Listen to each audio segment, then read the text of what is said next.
Chapter 1.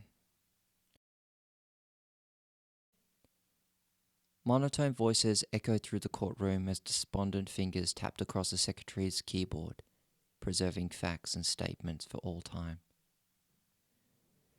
"Vivian Fox," the judge said, turning his attention to the boy seated at the desk across from him. "As before, we, the state, are deeply sorry for your loss." He furrowed his brow in an effort to appear sympathetic. "Words can't express the pain you must be feeling right now." With every 3 or so words, his head slid from left to right and left again in a practiced motion.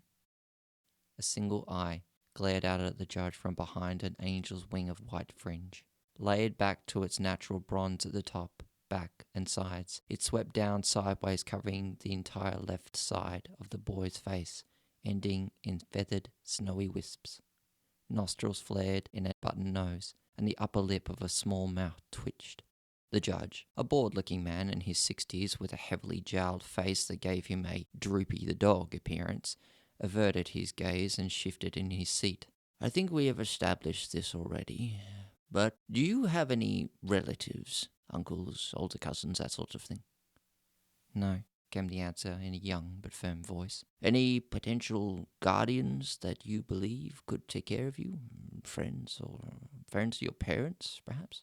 "No," the boy repeated. "Can you suggest anybody who would take care of you for an indefinite period of time? Somebody from your school or church, maybe?" "No." "Look, Vivian." The judge squinted at the boy, his sagging face creasing into a scowl. "We are trying to help you. If you don't give us a name or someone to take you in, you'll be turned over to state care while legal matters of property and title are settled. And that means an orphanage." The boy named Vivian did not answer. Without taking his eye off the judge, he had reached into his pocket of his ancient sky-coloured jeans. Seconds of fumbling silence passed before, with a clink, he pulled something out and stared down at his hand. "Your Honour, I must object." The English accent with its received pronunciation belonged to Frances Basher, Vivian's only companion. Getting to her feet, she was a gazelle in a power suit, long-necked and slender, with a schoolgirl face and champagne blonde hair that swept into a layered bob. "I ask the court to recognize both the recommendations of Dr. Webster and myself against state care." "The court does not officially recognize your objection, Miss Basher," the judge replied peevishly. "But to answer your concern, I have taken both findings into account." Francis persisted.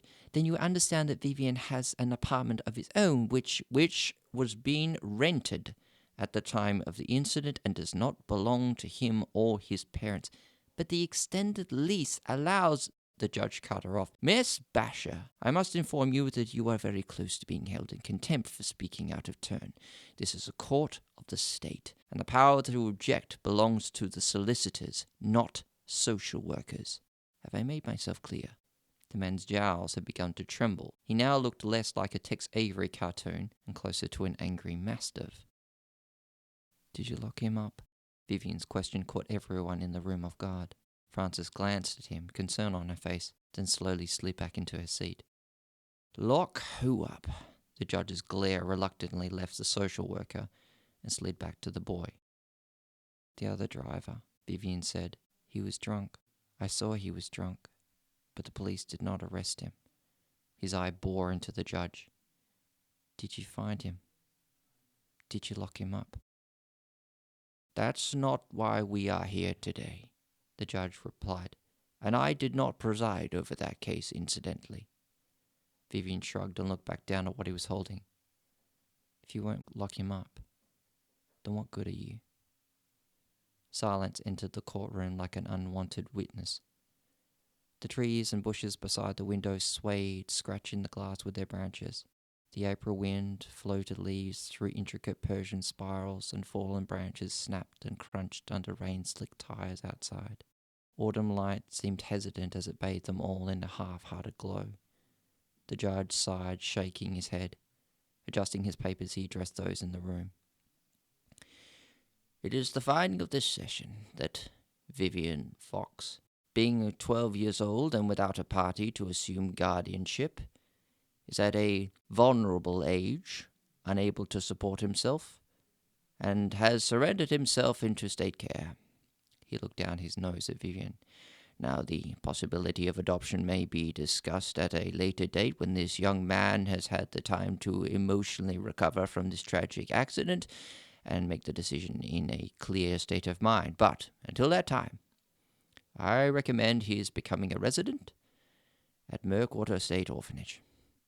Frances shook her head warily, but Vivian didn't hear the rest. He had slipped on his headphones, and as ground control called out to Major Tom, he stared down at the 2 wedding rings in his hand.